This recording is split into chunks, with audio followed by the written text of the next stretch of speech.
أعوذ بالله من الشيطان الرجيم. بسم الله الرحمن الرحيم. الحمد لله رب العالمين، والصلاة والسلام على أشرف الخلائق أجمعين، الرسول النبي الأمي الهاشمي، سيدنا وشفيعنا بالقاسم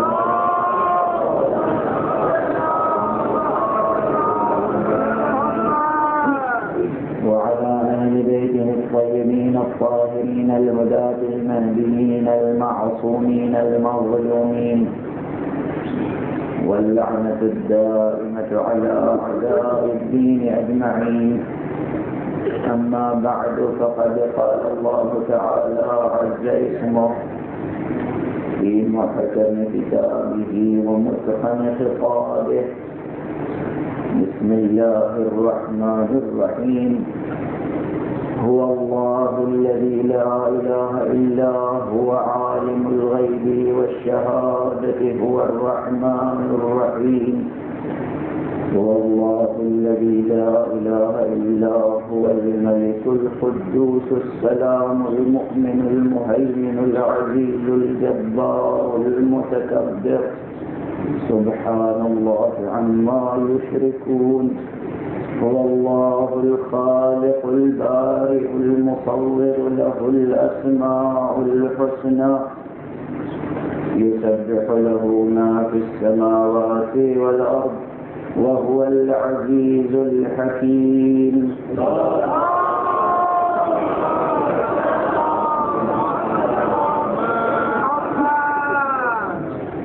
ایک مرتبہ اور بلند کر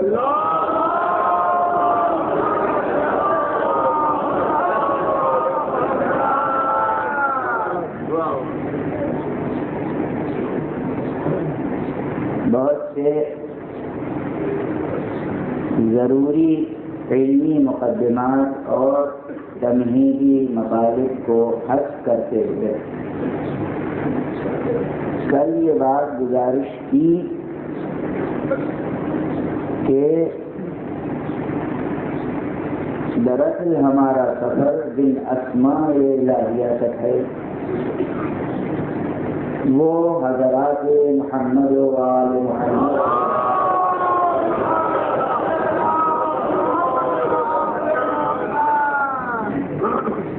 ظاہر ہے کہ استدلالی گفتگو کے لیے تمہیدی مقدمات ضروری ہوتے ہیں. ذہن انسانی ایک خاص انداز میں سوچنے کا عادی ہے، بشرطے کہ سوچے.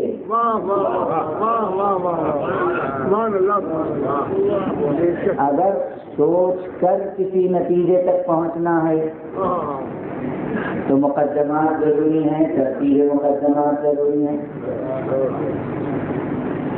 بغیر سوچے سمجھے کچھ نتائج تو پھر انہیں نتائج کہنا بھی جاتی ہے. نتیجہ کسی فکری حساب و کتاب اور عمل کے انجام میں حاصل ہونے والے کسی ماحقل کا نام ہے. اور جہاں فکر ہی نہ ہو، ترتیب مقدمات ہی نہ ہو، وہاں پر کسی بات کے لیے کہنا کہ یہ نتیجہ فکر ہے زیادتی ہے. لیکن بہرحال یہ بھی ہوتا ہے کبھی کہ بعض ایسے بدیہی اور لازمی مقدمات ہوتے ہیں کہ جو پہلے سے ذہن اور عقل کے نزدیک مسلم ہوتے ہیں، تسلیم شدہ ہوتے ہیں. ان کے اعادے کی ضرورت محسوس کیے بغیر اگر مقدمے کو حذف کر کے، مقدمے کو ذکر نہ کر کے نتیجہ بیان کر دیا جائے تو پھر منطقی غلطی نہیں کر جاتی. دونوں صورت میں تو کل یہ گزارش کی گئی تھی کہ دراصل یہ اسماء حسنہ کا سہارا جو لیا جا رہا ہے یہ اسماء عظمیٰ تک پہنچنے کے لیے. اب آیات کا مزاج دیکھیں آپ. هو الذی ہوا کیا ہے؟ اشارہ ہے یعنی وہ ہوا یعنی وہ اشارہ ہے. یہ اشارہ ہے لفظی.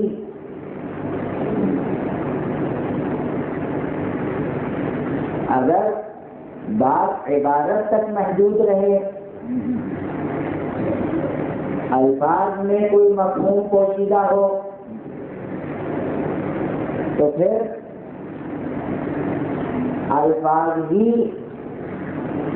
بقول اشارہ کافی ہیں. یعنی اگر کوئی مفہوم ہو معقولات ثانیہ یا ثانویہ میں سے، یعنی بس ذہن کی حد تک ہے، خارج میں کچھ نہیں ہے. ایک وجود ذہنی ہے جو ذہن میں ہے، خارج میں حقیقی اور خارجی وجود اس کا نہیں ہے. تو پھر اس کے لیے یعنی صرف ذہنی وجود کے لیے صرف لفظی اشارہ کافی ہوگا، اس لیے ہوا کافی ہوگا. لیکن مشکل یہ ہے کہ ہمارا معبود صرف ذہنی معبود نہیں ہے.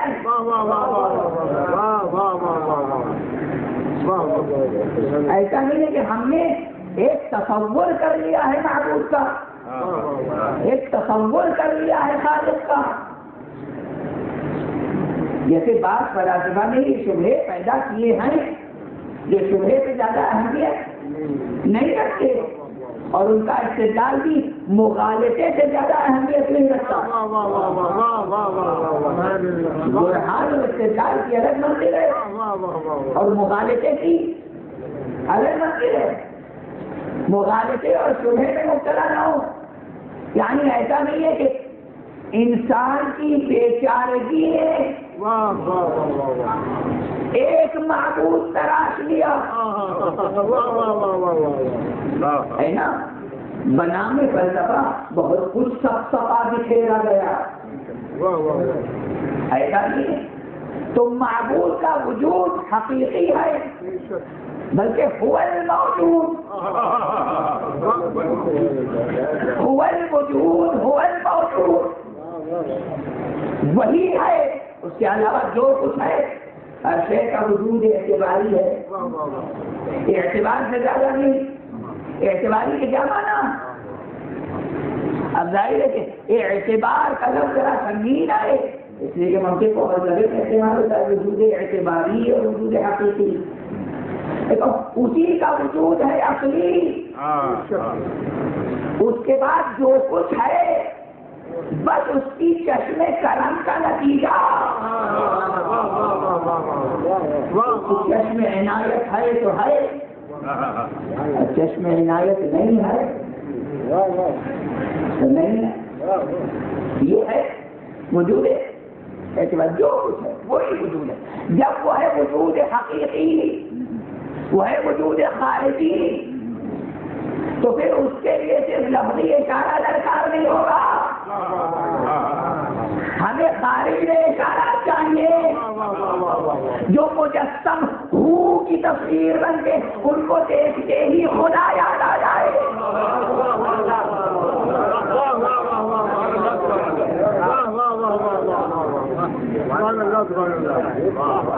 لفظی اشارہ نہیں چاہیے.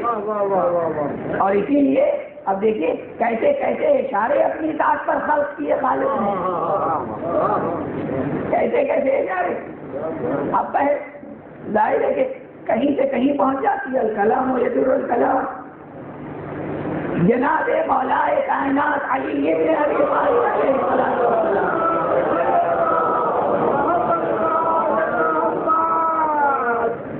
مطلب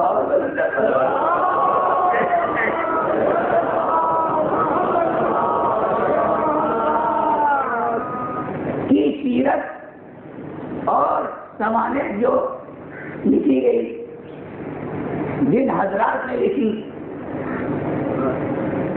ان پر تفصیلی تبصرہ ایک مستقل موضوع بحث ہے۔ اہل بیت اطہار کی تاریخ، حضرات محمد و آل محمد اور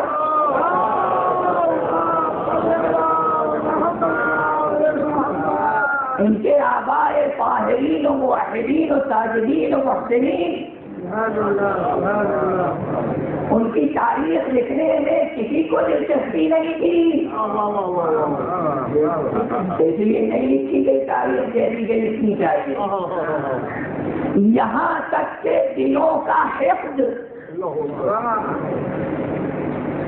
سیرت نگاری اور شمائل نگاری اور شمائل حدیثی میں بھی اپنا اثر دکھاتا گیا۔ اب پیغمبر کے زمانے جن حضرات نے لکھے ہیں اور آپ کے شمائل، بڑی عقیدت مندی سے جو کتابیں لکھی گئی ہیں، بعض بڑی عجیب و غریب باتیں ہمیں مل جاتی ہیں۔ اسی طرح جناب امیر علیہ الصلوۃ والسلام سے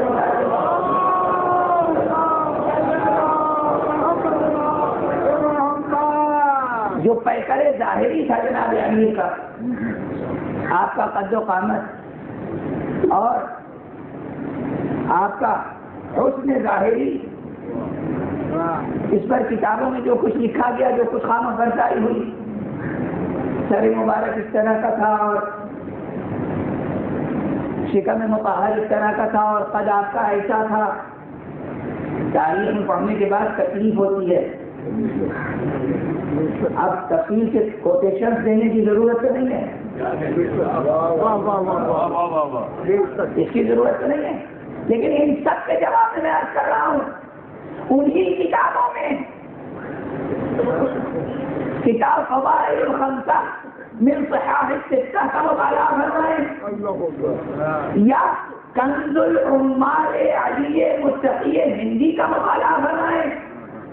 کنز العمال کی حدیث نقل کر رہا ہوں، ایک نہیں متعدد روات سے یہ حدیث آئی کہ جناب امیر المومنین فرزند ابو طالب کا حسن ظاہری یہ تھا کہ جب راستوں سے گزرتے تھے دیکھنے والی نگاہیں حیران رہ جاتی تھی، زبانوں سے یہ جملے جاری ہوتے تھے، ما اجمل ھذا الفتى لا الہ الا اللہ، ما احسن ھذا الفتى لا الہ الا اللہ۔ ارے کس نے ایسا حسین جوان بنایا، لا الہ الا اللہ، کس نے ایسا حکیم بہتر بنا دیا، لا الہ الا اللہ، جس کی صورت دیکھ کر کلمہ زبان سے جاری ہو جائے، اس کی سیرت کا کیا عالم ہوگا۔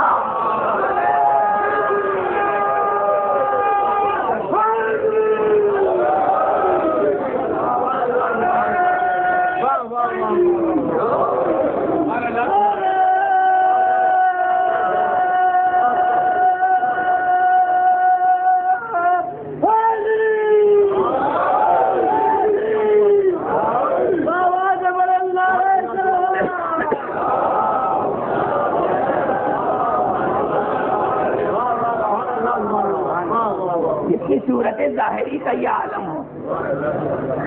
اب یہ حدیث ہے کنز العمال، غیر مطبوعہ کتاب نہیں ہے، مطبوعہ ہے، موجود ہے کتب خانوں میں، تو مطالعہ فرمائیں۔ حسن ظاہری ہے، راستوں سے گزر رہے ہیں، چہرے مبارک پہ نظر پڑی اور کہہ دیا ما اجمل ھذا الفتى لا الہ الا اللہ، اللہ اکبر، کس نے ایسا حسین و جمیل بے کرے جلال و جمال خلق کیا، لا الہ الا اللہ۔ اب یا یہ حدیث یا وہ تاریخ کا بیان، یا وہ تاریخ کا بیان، میں صرف یہ کہہ رہا تھا کہ الفاظ کی سطح پر جو اشارات ہیں وہ ناکافی ہیں، وہ ناکافی ہے، جب تک کہ مجسم اشارات تک رسائی نہ ہو جائے۔ یہ ہیں اشارات و دلائل وجود باری، ان تک رسائی حاصل کرنی ہے۔ اس لیے ان کی معرفت ضروری ہے. جب تک ان کی معرفت حاصل نہیں ہوگی اس وقت تک معرفت خدا حاصل نہیں ہو سکتی. اور اسی لیے مودت کو واجب قرار دیا کیوں؟ مودت کو محبت کو کیوں واجب قرار دیا گیا؟ دیکھیے بہت سے مسائل ہیں. کل آئے مودت کا تذکرہ آ گیا تھا تو بعض گزارشات اس دن میں کی گئی تھی اور یہ گزارش کی تھی کہ اجر کا لفظ یہاں مجاز ہے، حقیقت نہیں ہے. اور اگر حقیقت ہے تو پر بنائے حکایت ہے، یعنی ان کے ذہن میں جو مفہوم ہے، ذہن غیر میں جو مفہوم ہے، ذہن اجنبی میں جو مفہوم ہے، قلب حسود میں جو مفہوم ہے، اس قلب اور اس ذہن میں جو بات ہے اس کی حکایت کی جا رہی ہے لفظ اجر سے. ورنہ خود اس کے ذہن میں بھی جو کچھ ہے وہ کوئی درست بات چھوڑی ہے. اس کا یہ کہہ کر کچھ لا کر سامنے رکھنا کہ یہ آپ کی زحمتوں کا اجر ہے، یہ خود بتا رہا ہے کہ ذہن سلیم نہیں ہے، قلب مستقیم نہیں ہے، فکر صراط مستقیم سے آشنا نہیں، انسانی منطق کا سہارا نہیں لیا گیا. اگر منطق انسانی ذہن بشری کا، ذہن عمومی کا، عقل عمومی کا بھی سہارا لیا جاتا تو اتنی بات سمجھ میں آ جاتی کہ ان کو ہم نے کسی تکلیف پر معمور تو کیا نہیں تھا.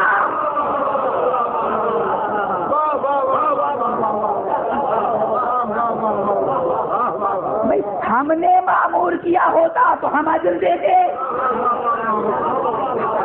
جب ہم نے معمور نہیں کیا تو ہم اجر کیسے دے سکتے ہیں؟ ہم ہدیہ دے سکتے ہیں، ہم تحفہ پیش کر سکتے ہیں، ہم نذرانہ پیش کر سکتے ہیں، ہم اجر کہہ کر کچھ نہیں پیش کر سکتے. یہی بات سمجھ میں آ گئی کہ پرسوں ساتھ رہنے کے باوجود معرفت کس منزل تک پہنچی تھی.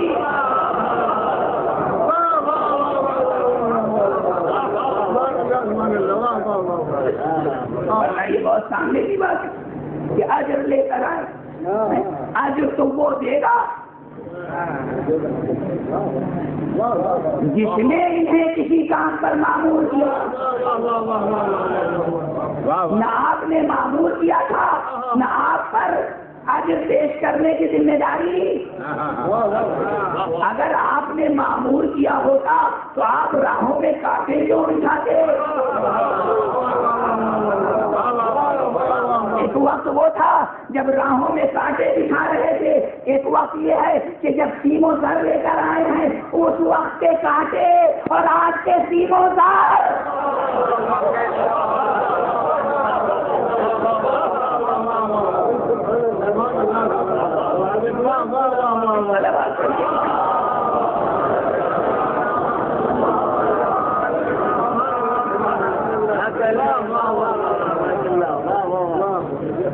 یہی پہلی منطقی اور فکری غلطی ہے کہ اجر آپ کیا لے کر آئے. اور دوسرا مرحلہ یہ تو عمومی فکر ہے کہ جو میں نے گزارش کر دی کہ اجر کا حق ہی نہیں ہے، اور جب حق ہی نہیں ہے ان سے لینے کا، نہ انہیں پیش کرنے کا حق اور نہ انہیں ان سے کوئی اجر لینے کا حق، تو اب پروردگار کہہ بھی کیسے سکتا ہے کہ آپ ان سے فرما دیں کہ ہمیں اجر کے طور پر کچھ نہیں چاہیے مگر مودت.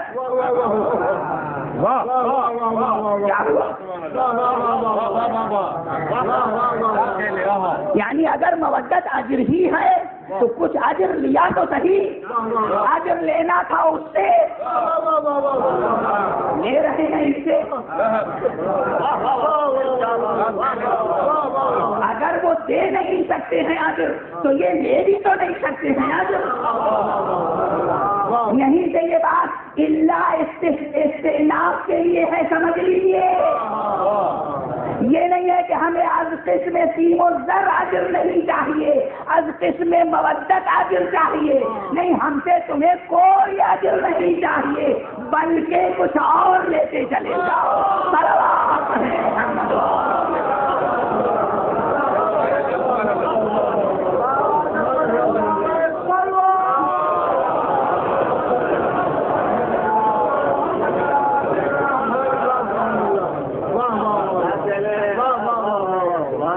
یہ اللہ بلکہ کے مفہوم میں ہے۔ جب کل میں نے گزارش کی کہ بھئی نماز آپ کی ضرورت تھی، لے لی، روزہ ضرورت تھی، لے لی، حج ایک ضرورت تھی، آپ لے لیا، آداب احکام سب لے لیا، ایک بڑی ضرورت ابھی اور تھی، وہ یہ کہ یہ سب جو عناصر ایمان و اسلام و انسانیت جمع کیا تھا آپ نے، ان عناصر میں نظم و التیام پیدا نہیں ہو سکتا تھا، ہر عنصر الگ الگ رہ جاتا، ایک عمارت نہ بن سکتی، دیوار پائیدار نہ ہو سکتی، انسانیت کا مستحکم قلعہ تعمیر نہیں ہو سکتا تھا جب تک کہ اس میں مودت و محبت کی نظمی شامل ہو جائے۔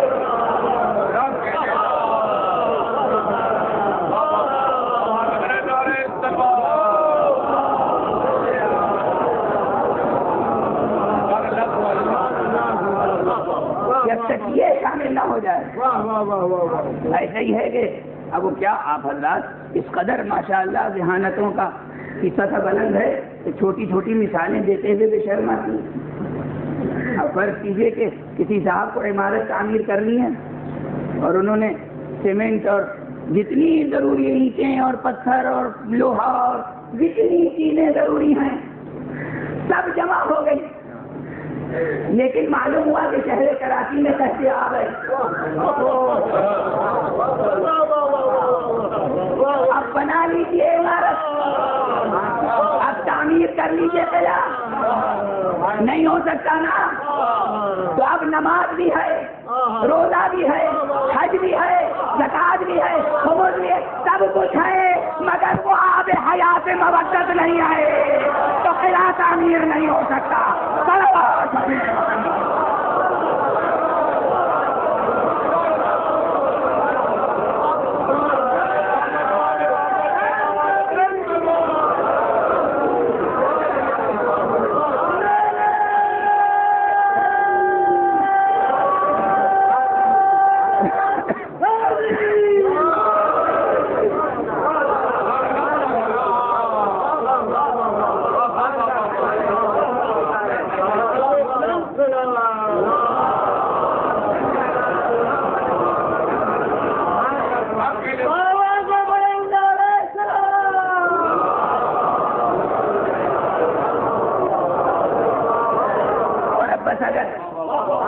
یہی مثال ذہن میں ہے رہ جائے تو پھر یہ ہے کہ کسی معقول حقیقت کو کسی محسوس مثال کے ذریعے سے سمجھنے کی کوشش کی جاتی ہے۔ اگر یہی مثال ذہن میں رہ جائے تو بتائیے کہ تمام جو میٹیریل ہے اس میں سب سے اہم عنصر کیا ہے؟ اب مجھے کچھ کہنے کی ضرورت ہے؟ اب میں کوئی استدلال پیش کروں کہ محبت ان سب سے اہم ہے؟ ہر چیز کی ضرورت ہے، کسی ایک شے کی ضرورت کا انکار نہیں کیا جا سکتا۔ نماز کا منکر کافر ہے ضرورت کا اگر منکر ہو جائے۔ نماز رکن دین، عمود دین، روزہ دوسرا رکن دین، حج بھی ایک عمود دین، ان میں سے کسی بھی واجب کی ضرورت کا انکار کفر ہے، کفر ہے۔ اب اسی سے قیاس کر لیجیے، ارے جب نماز کی ضرورت کا انکار کفر، روزے کی ضرورت کا انکار کفر، حج کی ضرورت کا انکار کفر، یہاں تک سمجھ میں آ جاتی ہے مودت کی ضرورت کا انکار کفر، یہ بات سمجھ میں نہیں آتی. صلوات ہے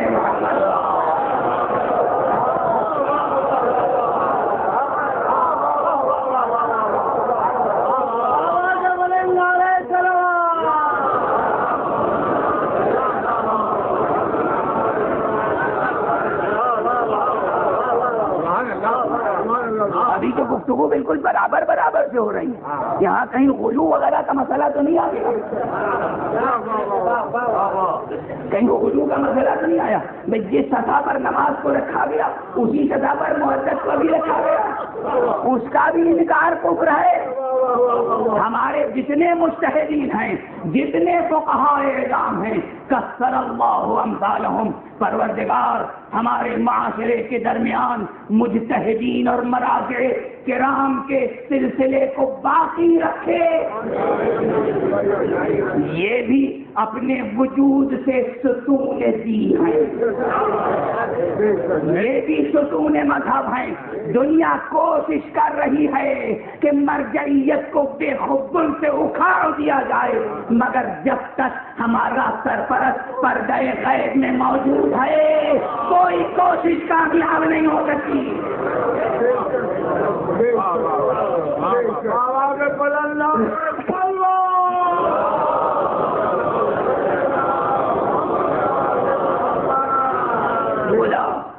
ہمارے درمیان علماء اعلام کو سلامت رکھے. آج میں سعادت مند ہوں کہ یہ سعادت ذکر ایک عالم جلیل القدر کی موجودگی میں حاصل کر رہا ہوں. آپ کے شہر کے عالم ہیں، مگر کبھی کبھی ہوتا یہ ہے کہ جب نعمت دامن میں ہوتی ہے تو قدر نہیں ہوتی. یہ جملہ کئی بار کہہ چکا ہوں. علامہ مجتہد ابن حسن نجفی تشریف فرمائیں، مجتہد ہیں، مجتہد العاصر. اردو زبان میں فقہ استدلالی پر جو کتابیں تالیف فرما رہے ہیں، بعض شائع ہو چکی ہیں، بعض عنقریب شائع ہو جائیں گی. کاش ان کا مطالعہ کیا جائے، پھر اندازہ ہوگا ایک مجتہد اور فقیہ کی جگر کاوی کیا ہو. کتنی محنت کے بعد، کتنی راتیں سحر کرنے کے بعد، کتنی بیداریوں کے بعد، کتنی مشقتوں کے بعد پھر کسی ایک حکم الہی تک پہنچتا ہے اور بڑی دیانت داری اور امانت داری کے ساتھ عوام تک پہنچاتا ہے مجتہد. یہ ہے حکم خدا،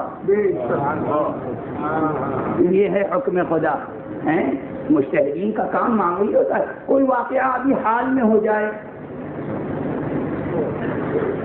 اور اس کے لیے حکومت تحقیقاتی کمیشن بٹھاتی ہے، اس میں کتنے ارکان ہوتے ہیں. کہیں بہت چھوٹی کمیٹی ہوگی تو سہ رکنی ہوگی،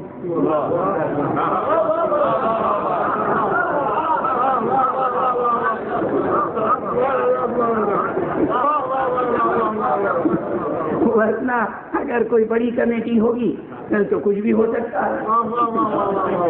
کوئی عدد بہرحال معین نہیں ہوگا. عدد تو وہاں معین ہوتا ہے نا، عدد تو وہاں معین ہوتا ہے کہ جہاں واقعاً کوئی ٹھوس بنیاد ہو، جہاں کوئی اصول ہو وجودی، فلسفیانہ، عقائدی، دینی، وہاں عدد معین ہوتا ہے. اور اعلان کرنے والا اعلان کرتا ہے میرے بعد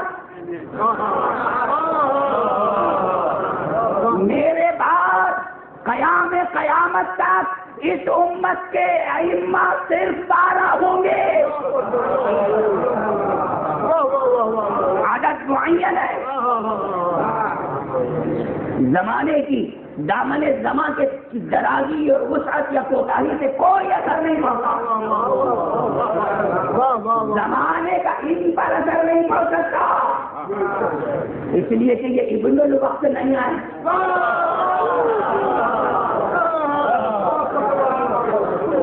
یہ فرزند زمان نہیں ہے. یہ صاحب العصر ہیں، ان میں کا ہر ایک اپنے اپنے زمانے میں صاحب العصر رہا. تو یہ زمانے کی گرفت میں نہیں ہے، زمانہ ان کی مٹھیوں میں ہے. میں نے غلط لفظ استعمال کیا. زمانہ ان کی مٹھیوں میں نہیں، زمانہ ان کی چٹکیوں میں ہے.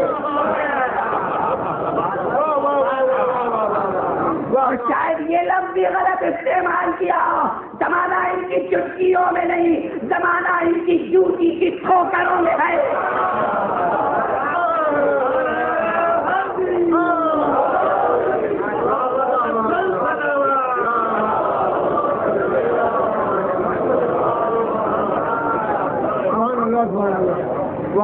یہ ظاہر ہے. تو جہاں بنیادیں ہوتی ہیں وہاں بہرحال عدد معین ہوتا ہے، معین ہے عدد 12 ہوں گے. لیکن جہاں کوئی بنیاد نہیں ہے وہاں بہرحال اب رکنے سے رکنی ہو یا جے رکنی ہو، کمیٹیاں بنتی ہیں، تحقیقات ہوتی ہیں، اور اس کے بعد نتیجہ صفر ہوتا ہے. اکثر نتیجہ یا صفر ہوتا ہے یا غلط. بلکہ اب کہنا یہ چاہیے کہ جب حکومتیں کسی حقیقت پر پردہ ڈالنا چاہتی ہیں تو تحقیقاتی کمیشن دکھا دیتی ہیں.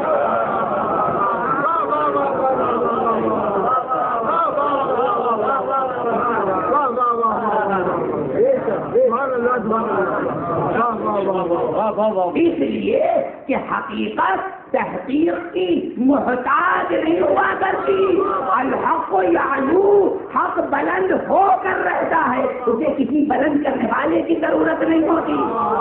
حقیقت آشکارا ہوتی. تو اگر کسی مسئلے میں تحقیق درکار ہو، مثال سے یہ دے رہا تھا، تو کتنے آرگنائزیشن، کتنی ٹیمیں درکار ہوتی ہیں، اور ان کا کوآرڈینیشن، ان کا آپس میں تال میل، اور اس کے بعد کسی نتیجے تک پہنچنا. اور جہاں 1400 برس کا پردہ حائل ہو،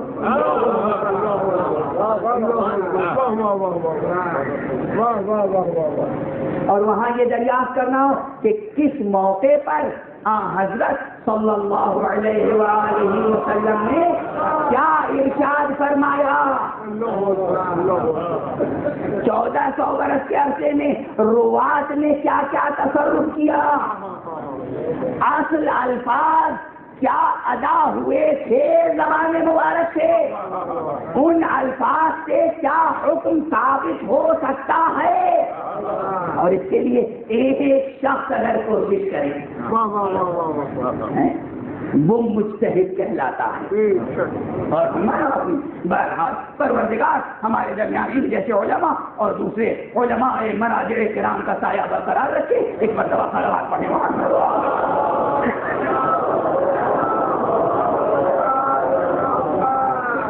اور ہماری قوم کو یہ شعور عطا فرما دے مالک کہ وہ علماء کی قدر کر سکے. بہرحال تو گزارش یہ کر رہا تھا کہ مودت کو واجب قرار دی گئی. یہ مودت سب سے اہم ہے، اس کے لیے کسی استدلال کی ضرورت ہے نہیں.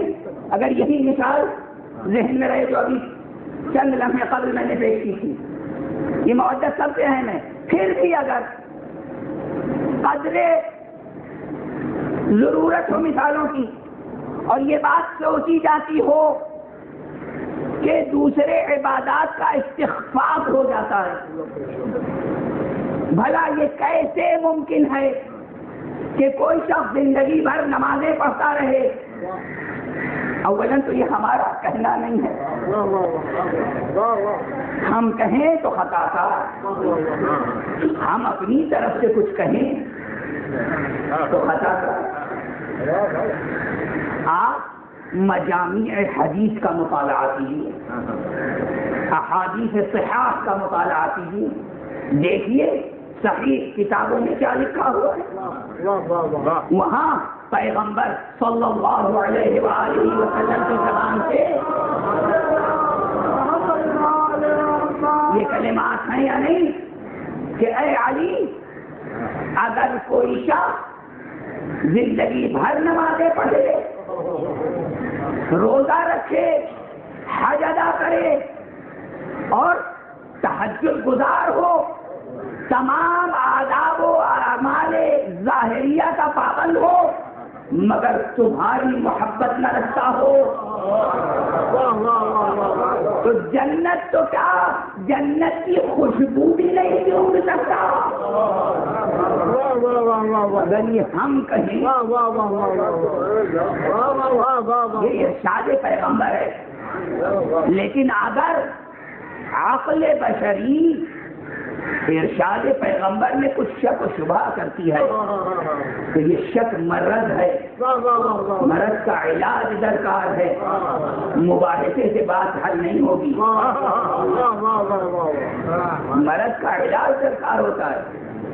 صاحب ایک مسئلہ کہا جاتا ہے استخفاف نماز، استخفاف نماز کو ہلکا سمجھنا گناہ کبیرہ بلا شک و بلا شبہ، مگر دیکھیے لفظ مستعار لے رہا ہوں اور وہ لفظ ہے اضافیت کا۔ اضافیت کا لفظ جو ہے یہ اردو میں بہت عام ہو گیا ہے، فزکس سے آیا ہے، ریلیٹیوٹی کا ترجمہ ہے اضافیت۔ کسی اعتبار سے کوئی صورت کچھ نظر آتی ہے اور کسی اور زاویے سے کچھ اور نظر آتی ہے، ایک ہی حجم باقی نہیں رہتا، ایک ہی وزن باقی نہیں رہتا، ایک ہی شکل باقی نہیں رہتی، آبزرور کی پوزیشن چینج ہوتی ہے تو آبزرویشن کا رزلٹ بدل جاتا ہے۔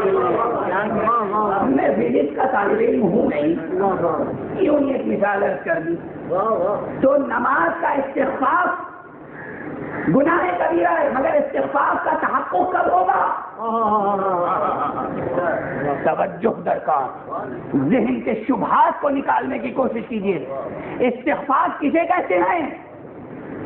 آیت اللہ العظمیٰ خمینی ان کے پرائیویٹ سیکریٹری کہتے ہیں کہ ہم نے 46 سال تک برابر ان کے ساتھ زندگی بسر کی، ایک مرتبہ بھی نماز شب ادا نہیں ہوئی۔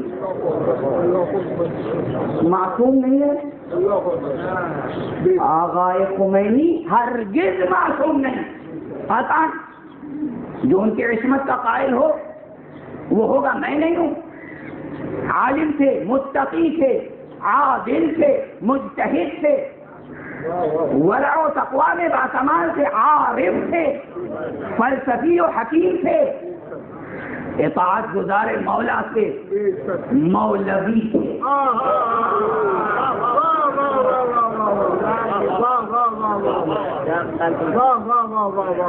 ہمارے معاشرے میں بعض چیزوں کا مذاق اڑانا سکھا دیا گیا ہے۔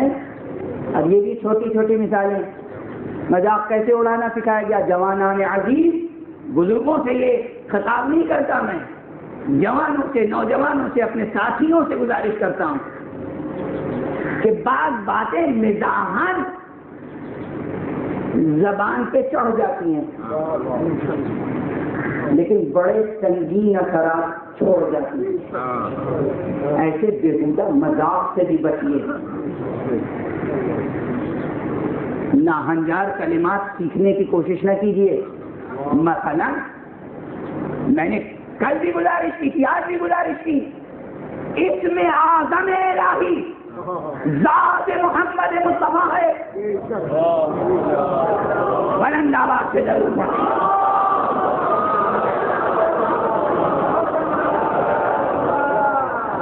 اور وہ ہے اسم اعظم وجودی، وجود خارجی، اور آپ کا اسم مبارک۔ دیکھیے یہاں پر آ کر ایک مسئلہ حل کروں، لفظ اللہ ذات ہے یا اسم؟ لفظ اللہ ذات ہے یا اسم؟ اسم ہے، ذات نہیں ہے۔ لفظ اللہ اسم ہے خود، اور اس اسم کی طرف جو اسم مضاف ہو جائے وہ بھی اسم اللہ. توجہ فرمائی. اللہ ذات نہیں، اللہ کی ذات ہے مگر لفظ اللہ، ورڈ اللہ. یہ جو زبان سے ادا ہو رہا ہے، جو ہوا میں ارتعاش پیدا کر رہا ہے، یہ جو حلق کے مخارج اور مقاطع سے نکل رہا ہے ایک لفظ، یہ اللہ ہے. یہ لفظ اللہ ہے، یہ اللہ نہیں ہے. یہ لفظ اللہ ہے. اس لفظ اللہ کی طرف جو لفظ منسوب و مضاف ہو جائے وہ اسم اللہ. الرحمن بھی اسم اللہ، الرحیم بھی اسم اللہ، الکریم اسم اللہ، المجید اسم اللہ. اور سمجھا آپ نے، ایک لفظ کے واسطے سے جو لفظ آئے وہ بھی اسم بن جائے. ذات محمد اسم اللہ. تو جو چیزیں ذات محمد کی طرف مضاف ہوں گی وہ سب اسم اللہ کا درجہ پاتی چلی جائے گی. اب لفظ محمد بھی، اسم محمد بھی ہے، اسم اللہ بھی ہے. ذرا نازک منزل ہے، ذرا نازک منزل. جو بھی مضاف ہوتا چلا جائے ذات مصطفیٰ کی طرف وہ اسم اللہ. علی لفظ رسول، علی اسم اللہ. علی جب اسم اللہ کا اسم بھی اسم اللہ. اتنی بات تو آسانی سے سمجھ میں آ گئی. اس بات کو آگے نہیں بڑھاؤں گا ابھی. بس اب ذات محمد مصطفیٰ پر درود بھیجنا، یعنی درود بھیجنا یعنی یہ صلوات کہنا، اللہم صلی علی محمد و آل محمد کہنا، کیا یہ فقرہ کوئی معمولی ہے؟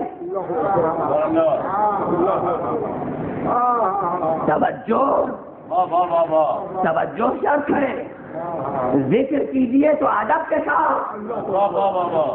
لوگ کہتے ہیں بڑے زمانے سے دعا پڑھ رہا ہوں، دعا قبول نہیں. اب دیکھیے بات ذرا سی پھیل رہی ہے، مگر گزارش کر کے چلا جاؤں، میرے اوپر بھی کچھ ذمہ داریاں ہیں. بہت سے حضرات سن رہے ہیں، اس لیے سنتے ہوئے جائیں کہ آداب ذکر فراموش نہ ہو. جو بات کہنا چاہ رہا تھا، انگریزی تہذیب کے پروان چڑھی پر صغیر میں تو لوگوں کی زبانی سنا ہے، سبحان اللہ، ہر مرض کی دوا صلی اللہ. سنا ہے آپ نے؟ کتنا بڑا گناہ ہے کبیرہ ہے یہ. کبھی سوچا مذاق کس کا ہوا؟ نہج البلاغہ میں امیر المومنین علی بن ابی طالب علیہ الصلوۃ والسلام نے ارشاد فرمایا کہ جب بھی کوئی دعا مانگنی ہو، جب بھی کچھ طلب کرنا ہو خدا سے، تو پہلے 3 مرتبہ ضرور پڑھ لو. وہ دعا کبھی رد نہیں ہوگی، اس لیے تو خدا بخیل نہیں ہے، اور یہ ناممکن ہے کہ ایک وقت میں اس سے 2 چیزیں طلب کی جائیں، ایک قبول کر لے دوسری رد کر دے. پہلے صلوات طلب کرو، صلوات قبول کرے گا تو دوسری حاجت بھی قبول کرے گا.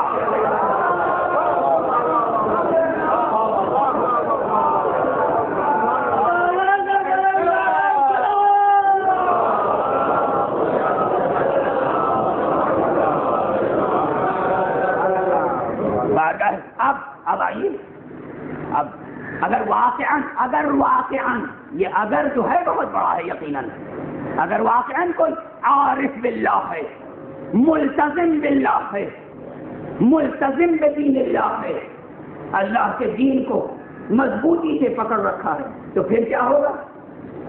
وہ بے نیاز ہو جائے گا دنیا و مافیہ سے. بیماری لاحق ہوئی، ایک مرتبہ ضرور پڑا، پروردگار شفا عطا فرما دے، شفا ہو گئی. اگر بہت بڑا ہے شروع میں، پروردگار ہی مؤثر حقیقی ہے. اب اس طرح جتنے اعمال آپ دعا مانگتے ہیں یا نہیں، پروردگار فلاں اسکول میں بچے کا ایڈمیشن ہو جائے، یہاں تک کی دعا ہوتی ہے. ملازمت مل جائے، میری بچی بیمار، اب شفا کے لیے دعائیں ہوتی ہیں نہیں ہوتی ہیں؟ اگر دعا میں اثر کے قائل نہیں تو دعا چھوڑ دیجیے، ریاکاری نہ کیجیے۔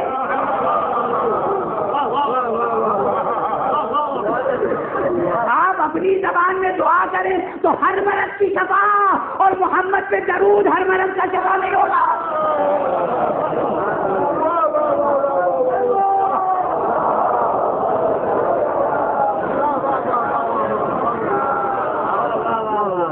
اعتقاد کو کمزور بنایا گیا، ایمانی معاشرے کی ثقافتی قدریں توڑی گئیں، ایمانی معاشرے کی ثقافتی قدریں، ایمانی معاشرے کی کلچرل ویلیوز، یہ ایمانی کلچر تھا، یہ ایمانی تہذیب تھی، اسے بکھیرا گیا تو درود کا مذاق اڑانا سکھایا گیا۔ اس کے بعد لفظ مولوی، پہلے اسی بر صغیر میں مولوی کے معنی ہوتے تھے دانشور، اور چنانچہ یہ مذہب سے ہی وابستہ نہیں تھا۔ اگر آپ حضرات کا مطالعہ ہو تو غیر مذہب کے پڑھے لکھے لوگوں کو بھی مولوی صاحب کہا جاتا تھا، مولوی مہیش پرساد۔ کیوں مولوی کہلاتے تھے؟ یعنی دانشور، یعنی پڑھا لکھا، یعنی بامعرفت۔ میں کہیں اور لے جا رہا ہوں۔ اب جو مولوی ہے وہ بالکل اس کے برعکس ہے۔ اب وہ حقیقت وجودی اس کی جو بھی ہے خارجی، اب وہ خارجی ہے یا ناصبی، اس سے مجھے کوئی غرض نہیں۔ مگر بہرحال لفظ مولوی گزارش کر کے چلا جاؤں کہ مولوی کیسے کسے ہیں۔ پہلے کی کتابیں اگر مطالعے کا ذوق ہو کتب خانوں میں جائیں، اور کاش کے مطالعے کا ذوق ہو۔ یہ میں کہہ چکا، کتاب کافی نہیں ہے مگر کتاب بھی ضروری ہے۔ بیچ کی راہ، نہ افراط نہ تفریط۔ کتابیں کافی نہیں ہیں مگر کتابیں ضروری ہیں۔ اپنے بچوں کو کتابوں کے سائے میں پروان چڑھائیں۔ ہر گھر میں ایک چھوٹا سا کتب خانہ ہونا چاہیے، ہر گھر میں، ہر مومن کے گھر میں چھوٹی سی لائبریری ہونی چاہیے۔ اس لیے کہ الحکمت غایۃ المؤمن، حکمت مومن کا کھویا ہوا مال ہے، جہاں سے بھی مل جائے اسے حاصل کر لینا چاہیے۔ اور سمجھا؟ تو پرانی کتابوں میں جب آپ پڑھیں گے مصنف کا نام، تو مصنف کا نام کیسے لکھا ہوتا تھا؟ جتنے القاب و آداب ہیں وہ سب پہلے جناب صدر المحققین، بحر العلوم وغیرہ وغیرہ وغیرہ، آخری لفظ نام سے پہلے ہوتا تھا مولانا المولوی۔ مولانا پہلے، مولوی بعد میں۔ کیوں؟ اب اگر کسی کو صرف مولوی صاحب کہیے تو وہ احتجاجن آپ کیا مسجد نہیں پڑھیں گے کہ میری توہین تھی۔ اور پہلے فخر تھا کہ ہمیں مولوی سمجھا جائے۔ کیوں؟ لفظ کی صاحب دیکھیں، مولانا، اب عربی گرامر کا چھوٹا سا مسئلہ ہے، اردو میں بھی مضاف اور مضاف الیہ کہتے ہی ہیں۔ مولانا میں مولا مضاف ہے اور نا ضمیر جمع متکلم یہ ہے مضاف الیہ۔ مولا کو اپنی طرف ہم اضافہ کر رہے ہیں، یعنی ہمارے مولا، ہمارے آقا، ہمارے لیے قابل محترم، اپنی طرف۔ ارے ہم کسی کو بھی اپنا آقا بنا لیں؟ دنیا نے کسے کسے اپنا مولا بنایا؟ تو اس سے اس کی کوئی اہمیت بن جائے گی؟ نہیں بنے گی۔ ہم پورا معاشرہ مل کر کسی ایک کو اپنا سردار بنا لے، یہ کوئی شرف کی بات نہیں ہے۔ یہاں مضاف اور مضاف الیہ ہے، وہاں مولوی میں کیا ہے؟ مولا لفظ کی طرف منسوب ہے، یا نسبت کی ہے، یعنی یہ شخص ہے جو مولا حقیقی کا بندہ ہے۔ تو ہم سب کا مولا ہونا فخر کی بات نہیں ہے، مولا حقیقی کا عبد ہونا فخر کی بات ہے۔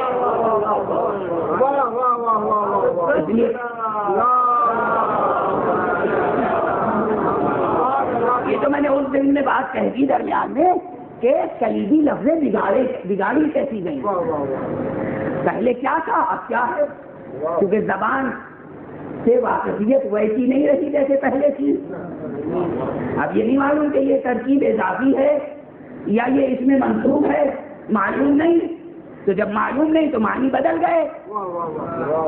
یعنی جب زبان کے کسی لفظ کا زاویہ بدل گیا تو مفہوم بدل گیا. میں لفظ استخفاف پر آ رہا ہوں کہ نماز ہو یا کوئی بھی عبادت، استخفاف کے کیا معنی؟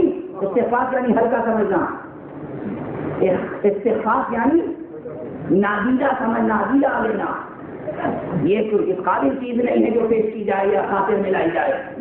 اس لیے میں نے اس مرد مولوی کا ذکر کیا تھا جس کا نام خمینی ہے کہ 46 برس تک نماز شب قضا نہیں ہوئی، اور آخری وقت جو ہاسپٹل میں ان کا انتقال ہوا ہے اس کی اگر ویڈیو کیسٹ آپ حضرات نے دیکھی ہو تو اس میں بھی اشاروں سے نماز پڑھ رہے ہیں، اشاروں سے نماز پڑھ رہے ہیں، اور نماز پڑھتے پڑھتے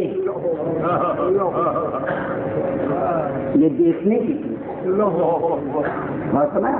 لیکن انتقال سے کچھ دنوں قبل ایک مقام پر ارشاد فرمایا، اور اسرار الصلاۃ میں بھی غالباً یہ جملہ موجود ہے کہ مجھے معلوم نہیں پوری زندگی 2 رکعت نماز بھی پڑھ سکا کہ نہیں.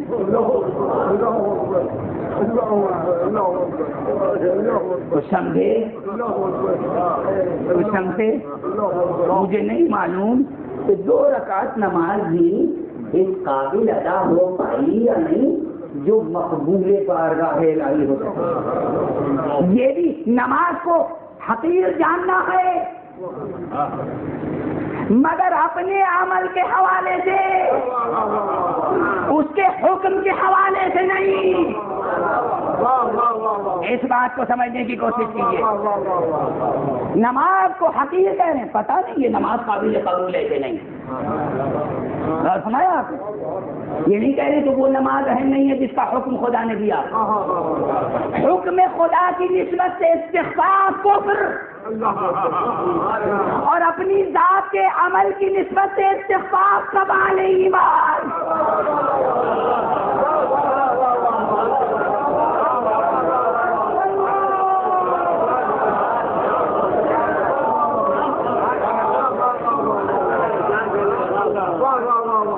مثلا دوسری مثال، کوئی شاعر ہو اپنے وقت کا، شاعر اعظم، خدائے سخن نا خدائے سخن، پوری ہمت فکر، پوری قدرت سخن، پوری زندگی کی مشق صرف کرے گا قصیدہ کہنے میں، اور اپنے ہم چشموں میں، اپنے معاصرین میں، ہم جلیسوں میں وہ فخر کرے گا، کہے گا ایسا قصیدہ کوئی لکھ کے لائے تو صحیح. مگر جب مولا کی بارگاہ میں پیش کرے گا اب وہ لہجہ نہیں رہے گا، اب کہے گا اس قابل نہیں ہے کہ آپ کی خدمت میں پیش کیا جائے، کاش آپ قبول کر لیں. قصیدے کی مثال اور نماز کی مثال دونوں یاد رکھیں، اس لیے کہ نماز بھی قصیدہ ہی ہے.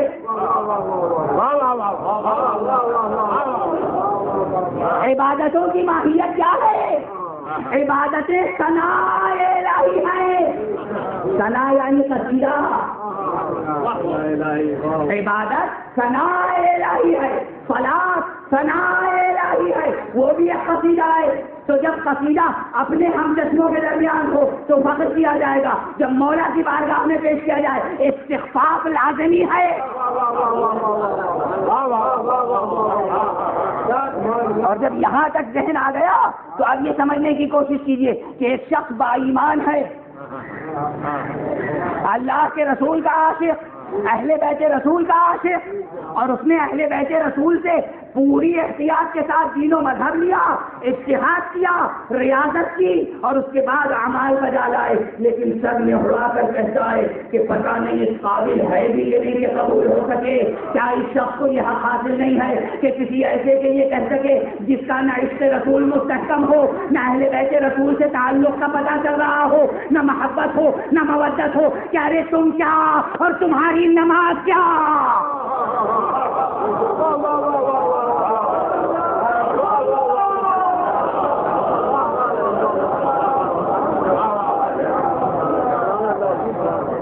سب سے اہم ہے ولایت اور سب سے اہم ہے مودت.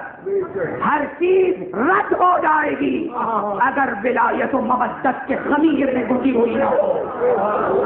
ہر چیز رد. کوئی مبالغہ نہیں ہے, سادہ کی حقیقت کا بیان ہے. کوئی شاعری نہیں, کوئی ظافری نہیں, کوئی خطابت نہیں, سادہ سا بیان ہے. یاد رکھو, لوح قلب پر لکھ لو, ذہن میں یہ بات رہے, ہر عبادت رد ہو جائے گی. خبردار جو کبر عبادت پیدا ہوا,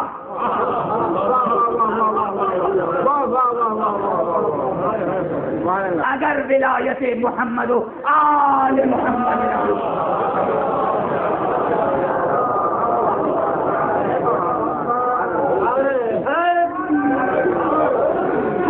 رد ہو جائے گی, اس میں کوئی شک نہیں ہے, کسی شبہے کی گنجائش. اور اب قرآن حکیم سے ایک دلیل دے کر, حالانکہ وقت غالباً میرا تمام ہو چکا, لیکن میں وقت کا پابند نہیں ہوتا ہوں, نہ کثرت میں نہ قلت میں. ممکن ہے آج ذہن میں باتیں آ رہی ہیں, گزارش کرتا چلا جا رہا ہوں, کل نہ آئیں نہ گزارش کرتا ہوں, تو مجھے وقت کا پابند بنانے کی کوشش نہ کریں. تو ایک دلیل ذکر کروں, سورہ محمد.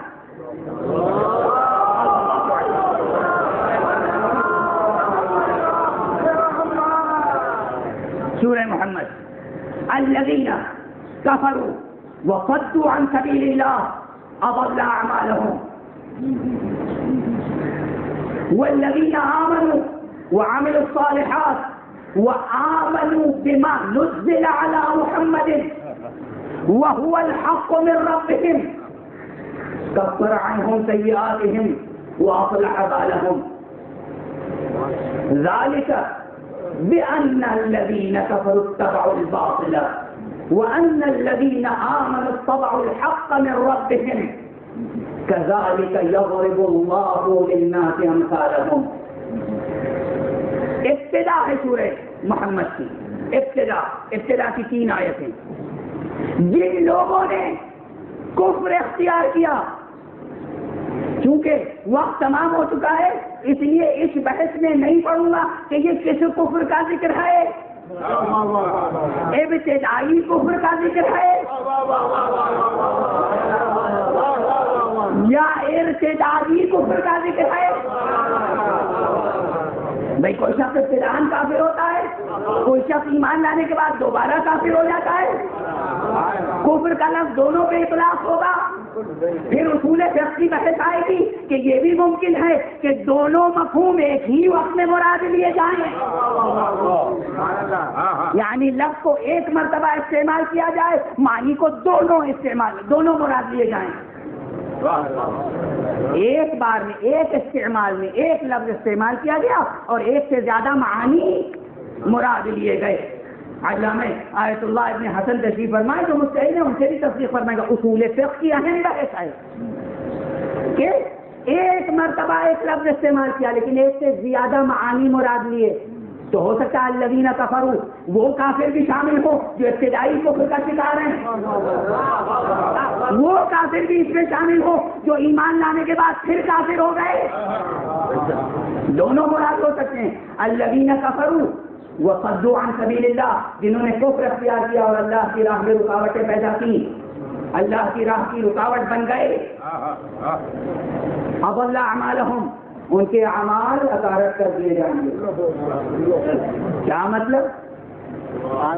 کتنے روشن فکر اور روشن ضمیر, جوان اور متنور الفکر لوگ آ کر پوچھتے ہیں کہ جناب وہ مسلمان کی بات تو الگ رہی, مومن کی بات الگ رہی, یہ دوسرے مذہب والے یہ جو نیک اعمال کرتے ہیں کیا انہیں اللہ تعالیٰ جہنم میں بھیجے؟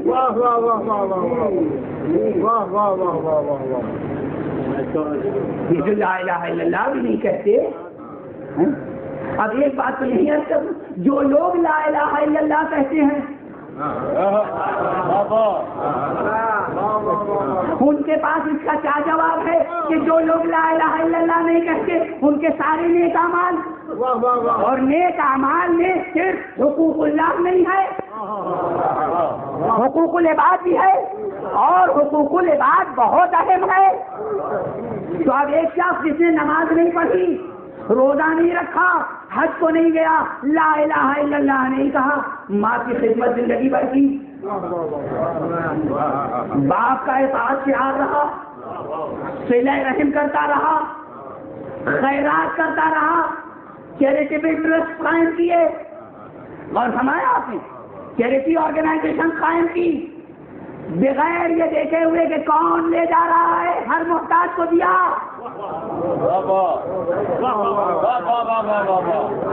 اب کسی کلمہ کو سے پوچھئے کہ اس نے لا الہ الا اللہ نہیں کہا، صرف اتنا سا جملہ نہ کہنے پر اتنے عظیم اعمال اثارت ہو جائیں گے. جو جواب وہ دیں اس جواب کو محفوظ رکھیے، اور اس کے بعد جب وہ کہیں کہ میاں اتنے اعمال کیے، صرف علی ولی اللہ نہ کہنے پر کیا سب اثارت ہو جائیں گے؟ وہی جواب دوہرا دیجیے. منطق تبدیل نہیں ہوتی، کلیات میں تخصیص نہیں ہوتی، عقلی مسائل بدلتے نہیں ہیں. صلوات پڑھیں محمد.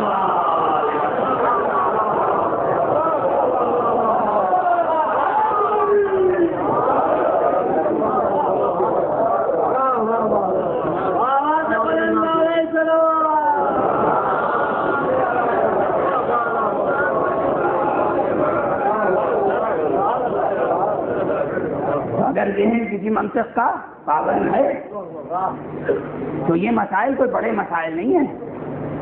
ہر چیز کی اپنی اہمیت ہے، لیکن دین اسلام میں کلمہ لا الہ الا اللہ کے بعد بلکہ کلمہ لا الہ الا اللہ کے ساتھ ساتھ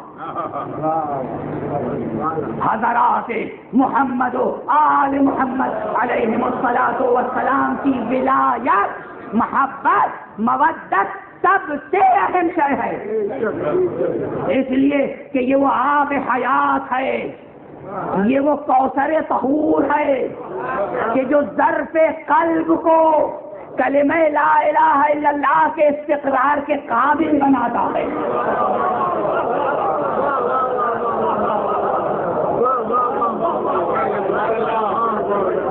ہر زمین میں ہر کلمہ اگتا نہیں،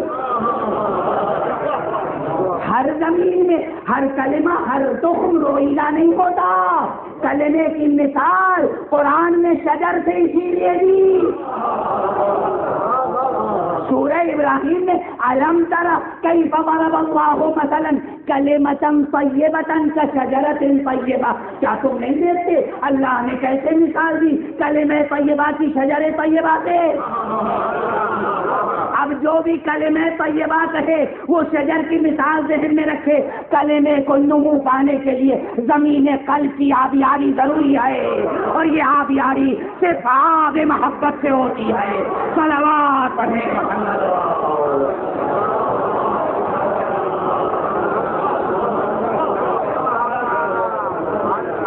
اور جب تمام اعمال کی بنیاد لا الہ الا اللہ، بھائی نماز پڑھیے لا الہ الا اللہ کے بغیر قبول ہوگی نہیں.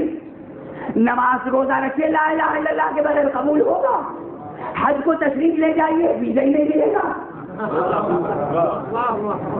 اور سمایا آپ نے بغیر لا الہ الا اللہ کے، اور لا الہ الا اللہ کا تخم قلب میں استقرار پائے گا آپ مودت کے وسیلے سے. تو اب یہ مودت ان سب پر مقدم ہوئی یا نہیں؟ اب مودت پہلے اور نماز بعد میں، مودت پہلے اور روزہ بعد میں، مودت پہلے، حج و زکات و خمس و جہاد سب بعد میں. ایک جملہ چھوٹا سا کہہ کر آگے بڑھوں، صرف بعد میں نہیں، پہلے بھی مودت اور بعد میں بھی مودت. ورنہ اگر مودت اول و آخر نہ ہوئی تو ہو سکتا ہے کہ عمل ادھورا رہ جائے. میدان جہاد میں چلا تو جائے انسان مگر برقرار نہ رہ پائے.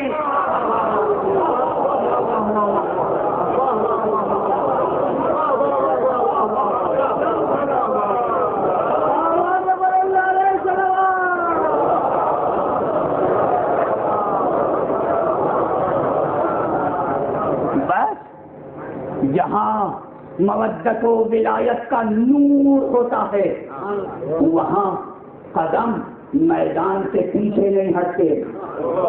جہاں یہ نور نہیں ہوتا وہاں میدان میں پہنچے ہوئے قدم بھی اکھڑ جاتے ہیں. اور فرمایا آپ نے, اور بڑوں کی بات نہیں, اگر نور ولایت موجود ہو تو گھروالے کوئی بچہ جب صاحب ولایت پکارے گا حل من ناصر ینصرنا حل من مغیث یغیثنا حل من مجیر یجیرنا, تو چھما بچہ بھی اپنے کو گہوارے سے گرا دے گا.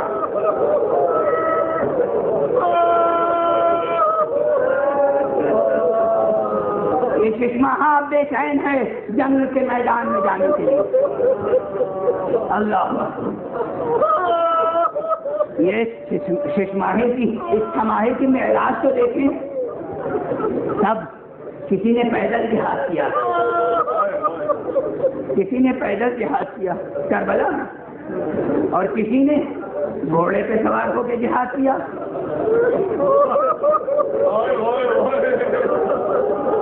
لیکن اس چھماہے نے ارے اس کے لیے جس کے لیے رسول سواری بن گئے تھے وہ اس میدان جہاد میں اصغر کی سواری ہے.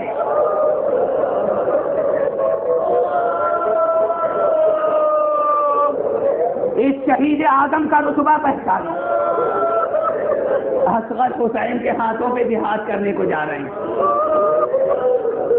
چھماہے سے جب اپنے کو جھولے سے جب اپنے کو گرا دیا تو امام پلٹے, خیمے تک آئے, بیویوں کا شور گریا سن کر, اے بہن زینب, اے بہن ام کلثوم, ابھی تمہیں رخصت کر کے گیا تھا, ابھی میں نے تسلی دی تھی, ابھی میں نے دلاسا دیا تھا, ابھی میں زندہ ہوں, ابھی گریے کا کیا سبب؟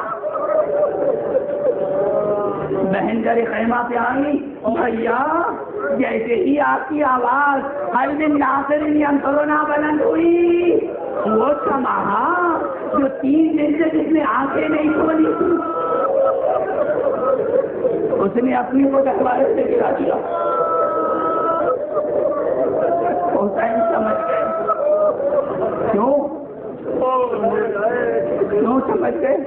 اس لیے کہ محضر شہادت کا نظر تھی. بہت سے واقعات میں ہنس کر دیتا, بس جی چاہتا ہے بیان کروں مگر بیان کر نہیں سکتا, بیان کر نہیں پاتا. کہا بہن ذرا میرے بچے کو مجھے دے دینا. آبا کے دامن کا سایہ کیا, میدان کی طرف تشریف لائے. یہ شہادتیں اتنی اہم ہیں کہ ان کو پڑھنے کے لیے, ان کو بیان کرنے کے لیے بڑی طاقت درکار ہے. میں ایک جملہ گزارش کرتا ہوں, اور وہ جملہ یہ ہے کہ آپ تک تصورات تب منتقل ہوتے ہیں جب الفاظ میری زبان سے ادا ہوتے ہیں, اور جب الفاظ ادا ہو جاتے ہیں, جب تصورات آپ تک منتقل ہوتے ہیں تو آپ گریا فرماتے ہیں. میرے ذہن میں تصورات پہلے آتے ہیں, الفاظ بعد میں سوچ کر ادا کر دے پاتے ہیں. اس لیے بڑی اپنی طبیعت پر قابو پانے کی ضرورت ہوتی ہے کہ جملے ادا کر سکوں. حسین چھماہے کو لے کر میدان میں آ گئے. دشمن نے خیال کیا صلح کی درخواست فرمائیں گے, دامن آبا کو ہٹایا, ہاتھوں کو بلند کیا اور فرمایا اگر تمہاری نظر میں میں گناہگار ہوں تو اس چھماہے نے کیا قصور کیا؟ ارے اسے پانی پلا دو. بس اشارے کافی ہیں, کچھ پڑھنے کی بیان کرنے کی ضرورت نہیں, مگر چند جملے ضرور سماعت فرمائے. ایک مرتبہ فوج اشقیہ میں تلاطم پیدا ہوا, بہت سی آنکھیں اشکبار ہو گئی, بہت سو نے اپنے رہوار کا رخ موڑ لیا, فوج میں انقلاب آ گیا. اور پھر بھی جب پانی دینے میں تاخیر ہوئی تو سید الشہداء نے اپنے فرزند کی طرف دیکھ کر کہا بیٹا تم حجت خدا کی نشانی ہو، تم ہی حجت تمام کر دو۔ ایک مرتبہ کملایا ہوا چہرہ اصغر نے فوج کی طرف موڑا، خوش لبوں پر صوفی زبان پھیری، اجرکم علی اللہ۔ فوج میں کوہرام پیدا ہوا، مگر ایک شقی نے کہا اقطع کلام الحسین، حسین کے کلام کو منقطع کر دے۔ اور مولا نے تیر رہا کیا، تیر شمائے کے گلے پر آ کر لگا، فانقلب الصفی علی ید الامام، شمع امام کے ہاتھوں پر منقلب ہوا۔ ایک خاص مسئلہ مسائل بیان کر، شمع منقلب ہوا، امام نے اٹھایا، چلو میں پہلے تیر کو گلے سے نکالا، چلو میں کھو لیا، چہرے مبارک سے ملا، اور اس کے بعد 7 مرتبہ خیمے کی طرف بڑھے، 7 مرتبہ پیچھے ہٹے۔ ایک جملہ عرض کرنا چاہتا ہوں، مجھ سے قبل بزرگ خطبہ کہتے آئے ہیں یہ ایسی قربانی تھی کہ حسین جیسا صابر بھی متردد ہو گیا۔ سنا ہوگا یہ جملہ۔ میں یہ نہیں کہتا کہ حسین جیسے صابر کے قدموں میں بھی لرزہ پیدا ہوا، نہیں۔ ارے حسین زیر فلک ناز فرما رہے تھے، چشم فلک دے، حسین کے ہاتھوں میں یہ قربانی بھی دے۔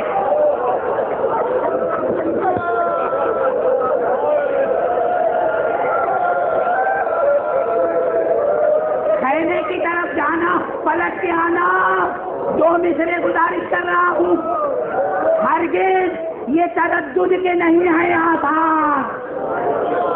اس بدیے کا شاہ ناز فرماتے ہیں، چشم فلک دیکھ، اکبر کا لاشا اٹھایا، تعجب ہوا، اب اس لاشے کو بھی دیکھ لے، اور دیکھ کس اعتماد سے لیے ہوئے ہوں، کہیں قدموں میں لرزش آئے،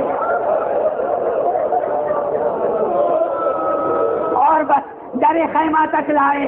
ماں نے دیکھا اور دیکھنے کے بعد کہا یا بنائی امثلو کا ینحار، بیٹا کیا تیرا جیسا بھی نہر کیا جاتا ہے؟ یہ رباب کا جملہ اور یہ میرا جملہ، حشر تک سوچ، اگلے انسانی صرف اصغر کا ہوگا۔